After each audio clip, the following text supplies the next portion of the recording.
Asal manusia itu dalam agama selalu dipelajari tentang sifat Allah itu hayat. Adalah disebutnya ilmu hayat. Ilmu yang mempelajari, apa bukan mempelajari ya? Ilmu tentang hidup dan kehidupan. Nah, kalau ngomong hayat, gitu loh. Maka lahirlah hubungan, ini teologi. Hubungan hidup itu harus apa? Kang Deddy Mulyadi, terus Pak Direktur. Ya, Bu Direktur. Bapak. Bapak Pengelola Limbah dari PLHK dan Ambu Bupati dari Ambu, bukan Ambo. Ambu Bupati dari Purwakarta. Terima kasih.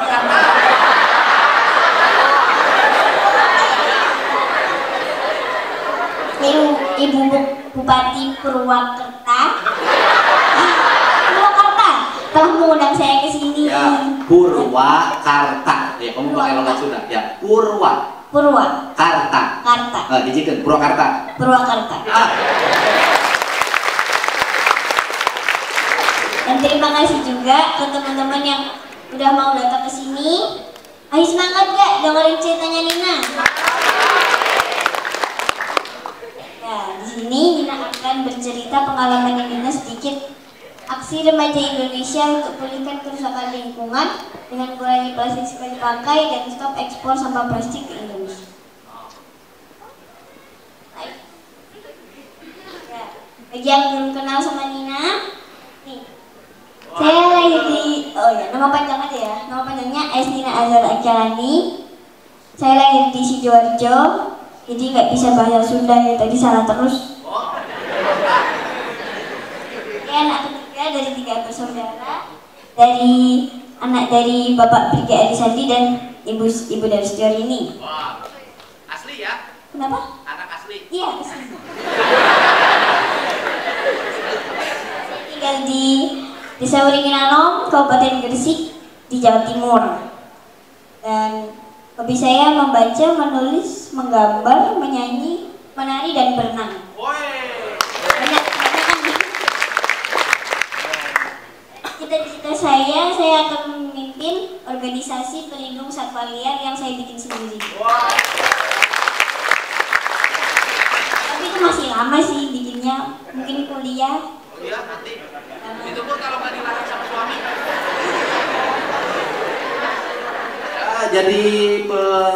Jadi organisasi pelindung satwa liar. Oh, ini udah banyak nih.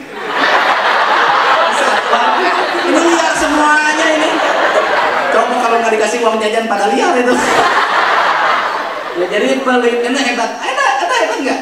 Cita-cita biasanya dokter, insinyur, tentara, polisi, PNS. Hebat. Ketua organisasi pelindung satwa liar. Itu pun kalau diizinin suaminya.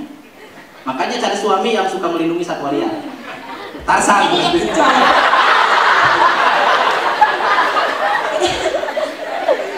Slide. Elek kepala dinas ya. Setengah hati kan baik. Jadi, saya itu ingin mengingatkan ya untuk generasi yang zaman sekarang, ibu-ibu, bapak-bapak. Lingkungan yang bersih dan sehat itu adalah hak anak-anak seluruh dunia termasuk. Lagi, saya ingatkan pada ibu-ibu dan bapak-bapak, lingkungan bersih dan sehat adalah hak. Ya, betul. Itu kamera aja ya. Saya ingatkan kepada bapak dan ibu di zaman sekarang, lingkungan yang bersih dan sehat itu adalah hak anak seluruh dunia termasuk kita semua.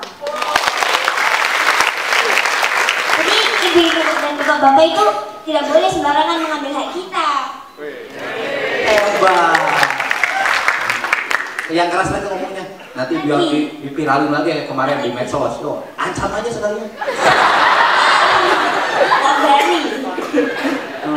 Yang tadi kalimat yang tadi itu, ini bagus. Saya ingatkan kepada ibu dan bapak di zaman sekarang, lingkungan dan bersih dan sehat adalah hak seluruh anak di Indonesia, termasuk kita semua. Jadi ibu dan bapak-bapak ini tidak boleh sembarangan mengambil hak kita. Seperti contohnya itu sudah ada contohnya, pengerukan batu bara itu. Mereka itu mengeruknya itu di lokasinya itu dekat dengan permukiman rumah warga dan sekolah. Jadi ada anak yang main-main di situ terus tenggelam dia meninggal. Dengekin selura. Terus juga pembakaran sampah plastik yang dari pabrik-pabrik atau dari rumah-rumah warga itu asapnya kan tadi sudah dijelaskan sama Kang Dedi itu berbahaya. Biasanya dilipat-lipat daripada rokok. Dan kalau hidup sama ibu hamil atau sama anak-anak kecil, mereka itu bisa keguguran atau lahirnya itu kondisinya cacat, ada yang kuping, nggak punya mata, nggak punya tangan, itu banyak ya. Jadi nggak boleh sembarangan mengambil. Ya ini udah ada peraturannya, tapi ini peraturan di luar negeri, UNCRC atau United Nations Convention on the Rights of the Child adalah daftar hak-hak anak yang telah disepakati seluruh negara anggota PBB untuk memastikan anak-anak mendapatkan kehidupan yang baik. Dan setiap anak itu berhak mendapatkan pelayanan kesehatan yang berkualitas serta lingkungan hidup yang bersih. Menurut artikel 24 UNCRC. Dan semua anak memiliki hak untuk mendapatkan standar hidup yang layak termasuk makanan, tempat tinggal, dan air yang bersih. Menurut artikel 27 UNCRC. Dan yang terakhir, semua anak memiliki hak untuk bermain dan bersantai, melakukan berbagai aktivitas anak. Waktu saya masih kecil, waktu masih SD. Masih kecil, sekarang emang udah gede. Iya, nggak apa-apa. Nah, iya di tengah. Waktu masih kecil bagaimana? Saya sering berenang di sungai. Tapi sungai itu masih bersih, masih pendek. Sekarang kan udah berlumpur, udah kotor, banyak popok yang lewat. Jadi popok. Oh, kayak popok. Tuh, coba. Saya punya gambar yang popoknya kayak di sungai itu Cilamaya. Sering buang sampah pokoknya. Tuh, di Cilamaya itu kira pedas. Coba suaranya keluarin.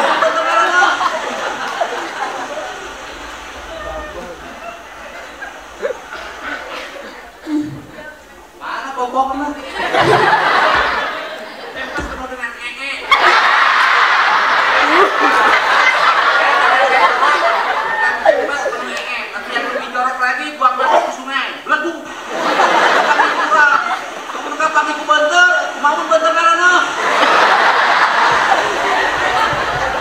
Ada pengalamannya.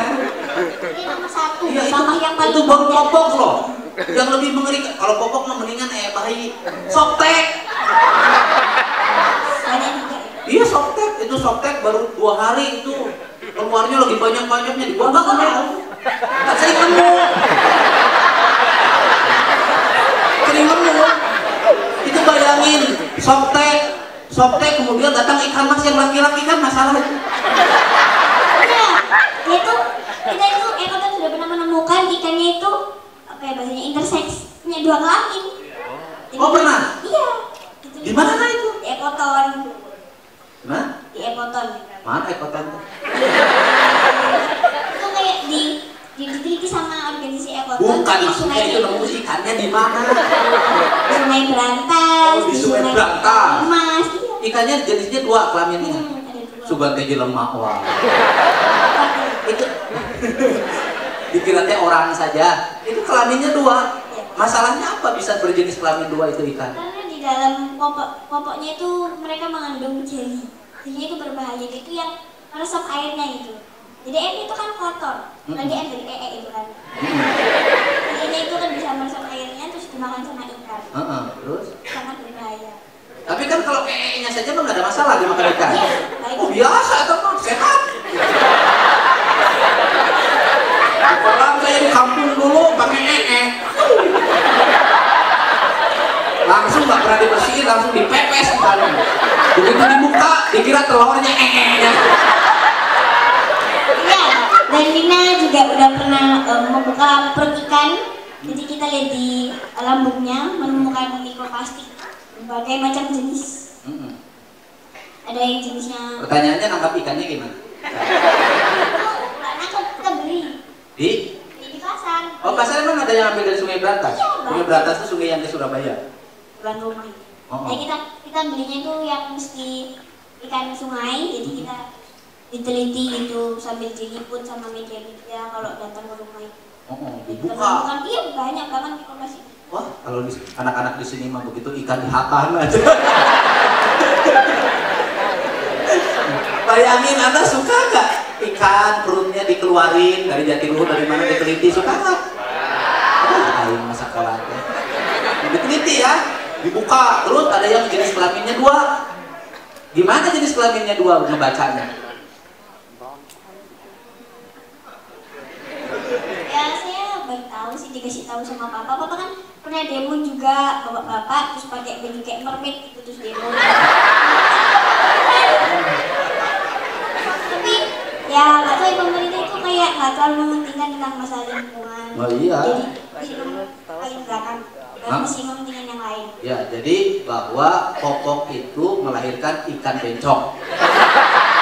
Ya, tepuk tangan. Ya, buang popok ke sungai berdampak pada terjadinya menjadi ikan gay dan ikan homoseksual. Ikan bencong jadi banci. Terusin rame nih. Ini ya. Anak itu kelompok yang paling rentan terdampak mengalami gangguan kesehatan. Jadi umpamanya itu gini. Kang Deddy, umpama ya, contoh. Jadi buang popok ke sungai.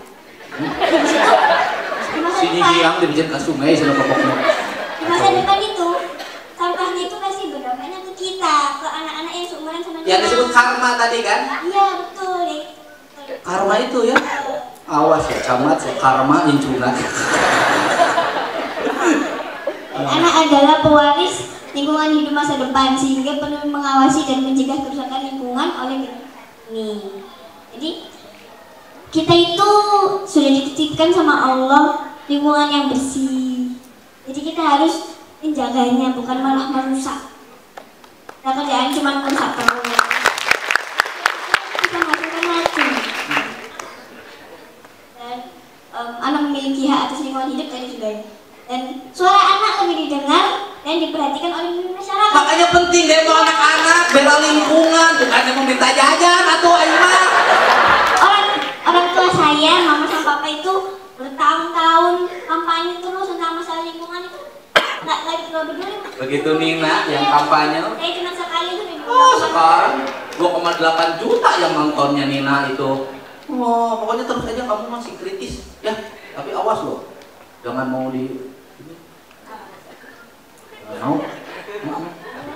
godaannya kalau kan biasa demo-demo dikasih duit, diem jangan. Enggak kan? Oh, idealis lingkungan. Terus apa lagi? Itu kan teman-teman ini kan pada pengurus OSIS, saya juga pengurus OSIS loh. Wah! Saya pengurus RT. Saya mau kasih saran ke bapak ibu-ibu yang menjadi pejabat-pejabat ini. Gimana kalau di seluruh sekolah itu jajannya itu jangan yang ciki-cikionan kayak lemper, nagasari itu kan lebih enak, lebih sehat. Di sini dari dulu sudah dibikin aturan, tidak boleh ada pedagang di sekolah. Makanannya buat dari rumah pakai rantang. Kalau kepala sekolah nggak jalanin, itu kepala sekolah tidak beriman itu teh. Betul nggak?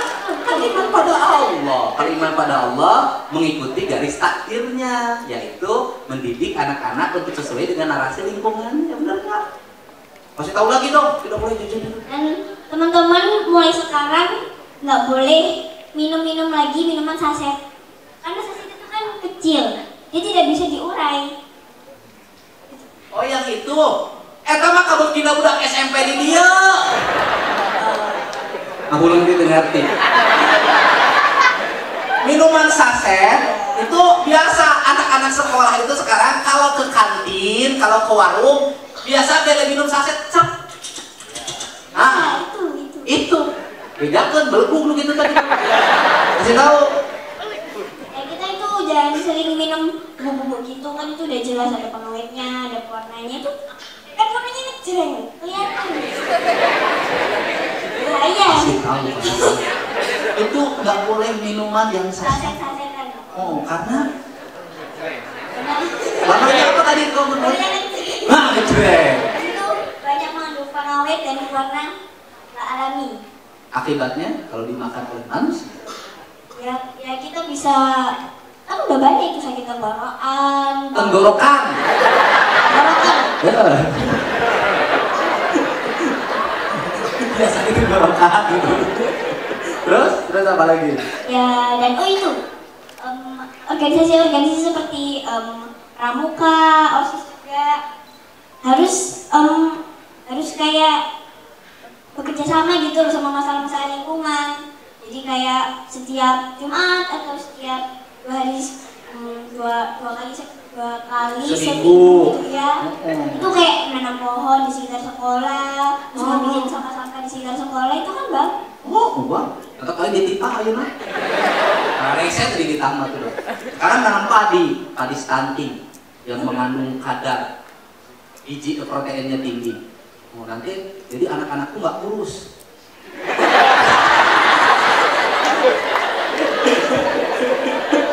Nggak pendek gitu loh, tinggi. Itu ada sekarang lagi nanam. Lagi ini nanti ntar lagi nanam bambu. Wow, 120.000 pohon Biar bambu. apa itu? Hah? Bambunya. Gimana? Bambunya itu manfaatnya biar apa? Ya nanya sama ahlinya sok. Kan kamu ahli lingkungan. Maksudnya buat di sekitar sekolah. Iya, di sekitar sekolah, di rumah, di pinggir jalan semuanya kan partikel debu bisa ditangkap sama bambu, bener nggak? Airnya bisa ditahan sama bambu. Dan kalau kemudian nanti dibikin sekolah dengan desain arsitektur bambu, bambunya dibikin awet, direndam dulu dong 1 bulan di bawah lumpur. 50 tahun itu bambu kekuatannya.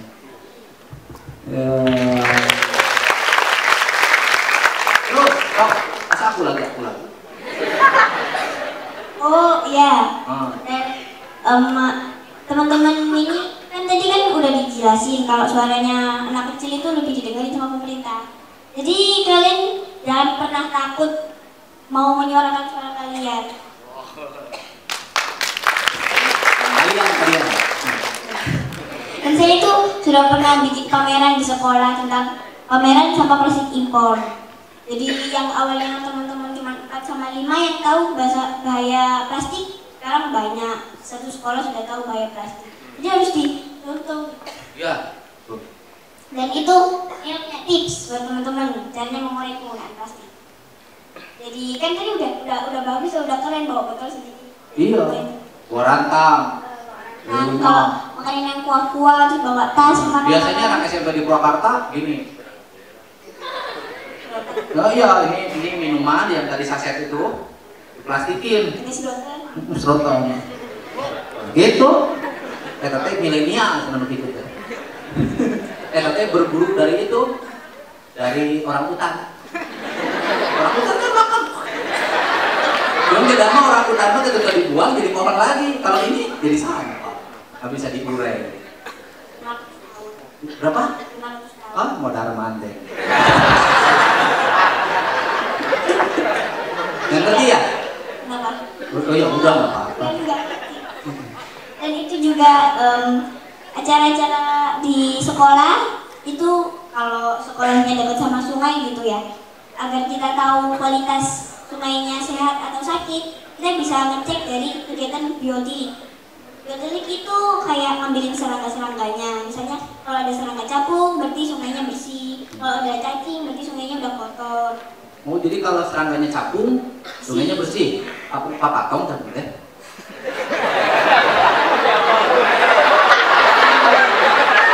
Kamu itu papatong. Capung, papatong. Ya capung kita papatong, ada lagunya itu. Papatong koneng. Ada kayak Eca lagu papatong koneng. Nah itu, jadi kalau cacing berarti sungainya kotor. Kalau tinggal lauk sapu humpur, sungainya gimana?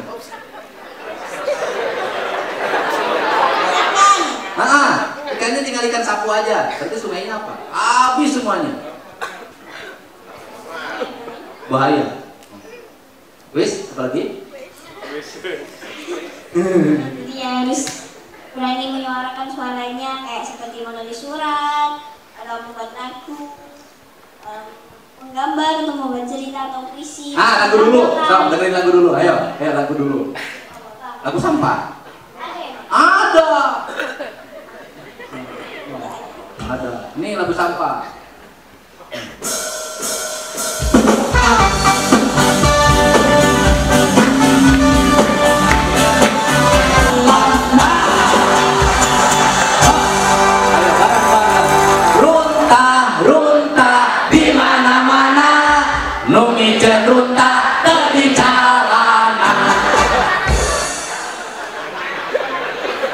Ngerti? Yang buang sampah sembarangan nggak pakai celana. Ya, ada, close. Apa lagi? Enggak, masih ada? Ya, dan kita tidak boleh takut buat bertanya kalau kurang tahu gitu bagaimana cara membuat suratnya, kalau lagunya bisa tanya ke orang ahli, kayak kan gitu. Oh, Terus ribut. kita juga Kalau bikin surat cinta saya jago. Juaranya. Kau yang duduk di peraduan jauh di sana, ku sampaikan pesan ketika malam, ketika angin berhembus menembus dinding yang mulai basah, diterpa oleh gerimisnya malam dan membuat aku semakin rindu padamu.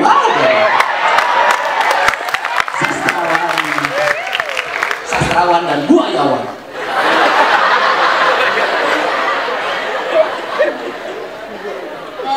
Ada ini kan kamu nggak mau gambar-gambar? Apanya? Udah videonya. Dan yang paling penting kita harus memanfaatkan media sosial buat kasih tahu bagaimana ngajak teman-teman buat bersihin pantai gitu. Jangan buat tiktokan gitu. Wah,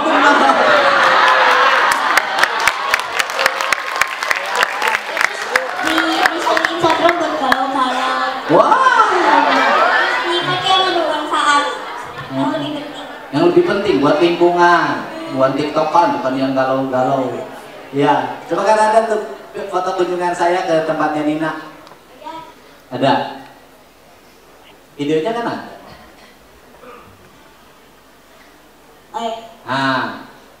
Pernah saya tulis di media sosial saya, anak yang Belum ya cuman Kadisdik satu fokus tahun ini OSIS Pramuka ngurus satu jangan usah banyak ngurus sampah, bikin bank sampah di setiap sekolah, itu aja kegiatannya cuma satu aja, nggak usah banyak ngurus sampah, ngurus bank sampah di setiap sekolah dan ngurus pohon, itu tugasnya cuma